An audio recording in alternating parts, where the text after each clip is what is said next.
जब तक मामला कोर्ट में नहीं जाता है उसके पहले ही अगर इस हिसाब से चीज़ें होने लगती हैं तो उस पर सवाल ज़रूर खड़ा होता है। अगर यही क्रम चलता रहा तो फिर उसके बाद तो अगला स्टेप क्या है ये हर व्यक्ति को मालूम है।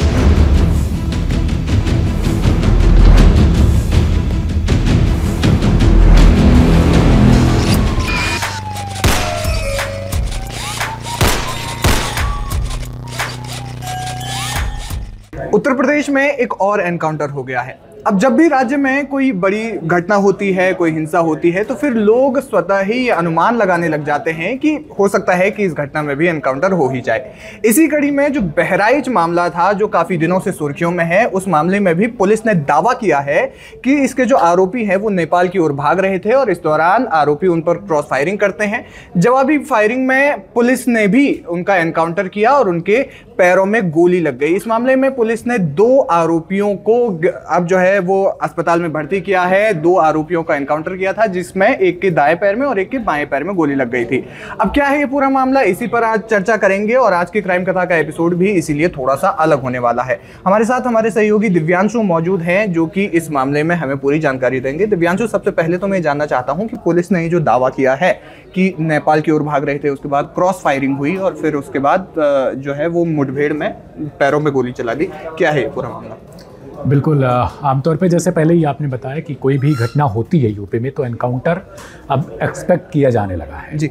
और एनकाउंटर होने के बाद तमाम तरीके से सवाल खड़े होते हैं और इस एनकाउंटर के बाद भी अखिलेश यादव ने भी सवाल खड़ा किया है कि आखिर जो इसे क्या कहा जाए, हाफ एनकाउंटर ही माना जाए। उन्होंने इसको हाफ एनकाउंटर बोला है क्योंकि पैर में चोट लगी है, गोली लगी है और उसके बाद गोली अभी तक निकाली नहीं जा सकी थी, फिलहाल जो खबर मिली थी। अब सबसे अहम सवाल जो हो जाता है कि इस एनकाउंटर के पहले जो उनकी बेटी है अब्दुल हमीद, जिनको आरोपी बताया गया, इस घटना का मुख्य आरोपी अब्दुल हमीद है, और उनकी बेटी रुखसार, उनके आज हम सुबह इस बात पे भी चर्चा कर रहे थे कि उनकी बेटी का जैसे ही वीडियो आया सोशल मीडिया पे, हमको वीडियो मिल गया, उसके बाद हम चर्चा कर रहे थे कि क्या अगला स्टेप पर ठीक इसी तरीके से होने वाला है। उनके आरोप को अगर देखा जाए, जिस तरीके से रुखसार का बयान आया था कि उनके पिता, पति और उनके देवर, इसके अलावा उनके दोनों भाई जिसमें सरफराज और जो तालीम जो भी हैं उनका नाम शामिल उन्होंने बताया। उसके बाद अगले 2 से 3 घंटे भी नहीं होते हैं एनकाउंटर हो जाता है। और हालांकि एनकाउंटर में केवल पैर में गोली लगती है, दाएं और बाएं पैर में। लेकिन अगर उस बयान को देखा जाए, उस बयान के परिप्रेक्ष्य में बात किया जाए, तो अगर उनके बयान को सच माना जाए, जो उन्होंने जिसकी संभावना व्यक्त की थी, तो उस हिसाब से देखा जाए तो ये बहुत ज़्यादा अहम सवाल हो जाता है। बिल्कुल, और इसीलिए सबसे पहले तो हम आपको वीडियो दिखाना चाहते हैं। मेरा नाम रुखसार उर्फ सालिया है। मैं बहराइच केवानागंज की रहने वाली हूँ। मेरा मायका महाराजगंज में है। रविवार को जो वहाँ दंगा हुआ है उसमें जिस आदमी की मृत्यु हुई है उसका इल्जाम मेरे पिता और मेरे भाइयों पे आया है। मेरे पिता का नाम अब्दुल हमीद और मेरे भाई का नाम सरफराज अहमद और मोहम्मद फहीम है। उस दंगे के बाद 14 तारीख को एसटीएफ की टीम मेरे घर पहुंची और वहाँ केवानागंज पहुंची, मेरे ससुराल, और वहाँ मेरे घर की तलाशी ली। जब वहाँ कोई नहीं मिला तो वो लोग मेरे पति ओसामा और मेरे देवर शाहिद को लेके चले गए। उसके बाद से उन लोगों का कोई अता पता नहीं चल रहा है। कल 16 तारीख को जो है मुझे गांव से कुछ पता चला कि जो है कल 16 तारीख को गांव से मुझे खबर मिली कि धर्म कांटे के पास से मेरे पापा और मेरे भाइयों को अरेस्ट कर लिया गया है। उनके साथ 1 लोग और हैं, 4 लोगों को अरेस्ट किया गया है, लेकिन उनका भी कुछ पता नहीं है। न उनका कहीं कुछ दिखाया जा रहा है, किसी थाने में भी वो नहीं है, न कोई कप्तान कुछ बता रहे हैं, न मीडिया में कुछ पता चल रहा है। हमको डर है कि उनका फर्जी इनकाउंटर दिखा के उनकी हत्या कर दी जाएगी।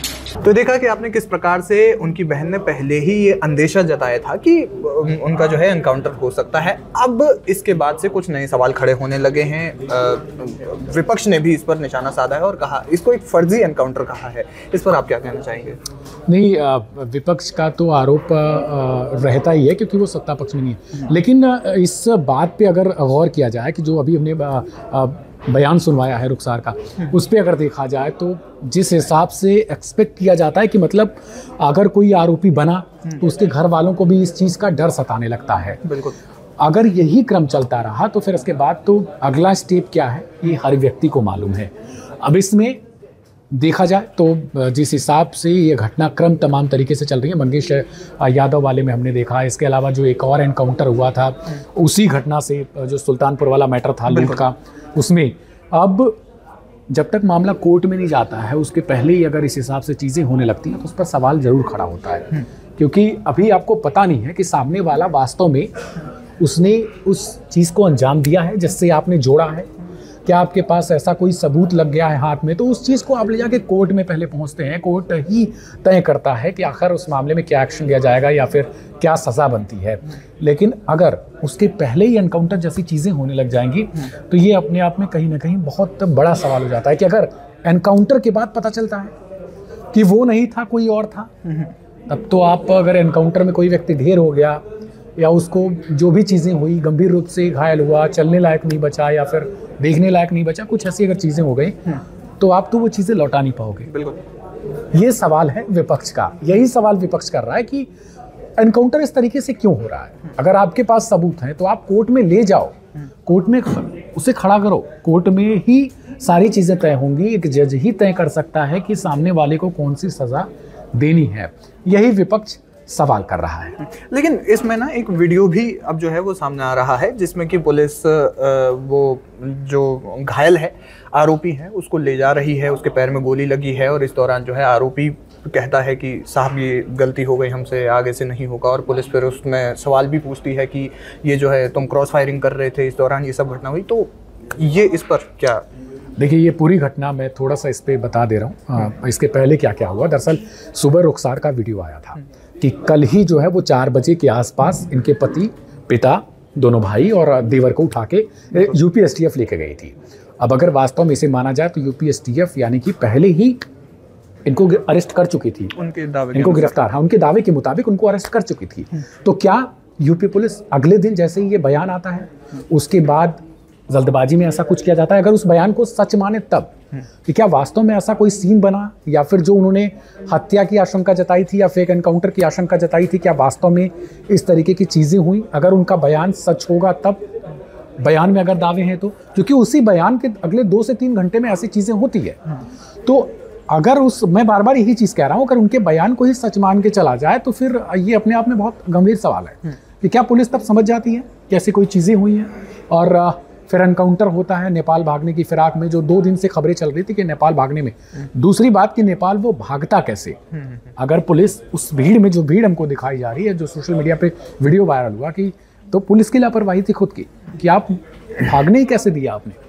और उसके बाद जब आपके ऊपर दबाव बनता है तब आप अपना काम शुरू करते हो और लास्ट में एक ही चारा आपके पास बचता है सिवाय एनकाउंटर के, और कुछ नहीं रहता है आपके पास कि आप अपनी नाकामी छुपाने के लिए एक और चीज़ कर देते हो जिससे सवाल बने ही ना फिर। तो ये जो तमाम तरह की बातें हैं। अच्छा, इस बीच में ये भी बात सामने आ रही थी कि जो घायल आरोपी हैं उन्हें लखनऊ के किसी अस्पताल में लेके जाया जा सकता है, क्या इस पर अभी कोई कंफर्मेशन है या नहीं? अभी तक इस पे कोई कंफर्मेशन नहीं आई है। बस यही था कि ये एक नहर है नेपाल और बहराइच सीमा के पास, तकरीबन दोनों के आसपास, डोडा बसेहरी नाम से, वहीं पर ये भागते हुए मिल जाते हैं। पुलिस को सूचना मिलती है कि ऐसे ऐसे जो 2 आरोपी जिनको आप खोज रहे हैं वो यहीं से भागने की फिराक में, इनके पास से कुछ हथियार भी हैं इनके पास। पुलिस वहाँ पर उनको रोकने का प्रयास करती है, प्रयास करने के बावजूद वो लोग जो है वो क्रॉस फायरिंग करते हैं पुलिस के ऊपर। यही वीडियो में भी सुनाई दे रहा है कि पुलिस पूछ रही है कि तुम हमारे ऊपर कैसे फायरिंग कर रहे थे, तुम्हें नहीं करना चाहिए था। तो वो दोनों माफी मांगते हैं कि आगे से हम ऐसा नहीं करेंगे। यही पूरी स्टोरी थी।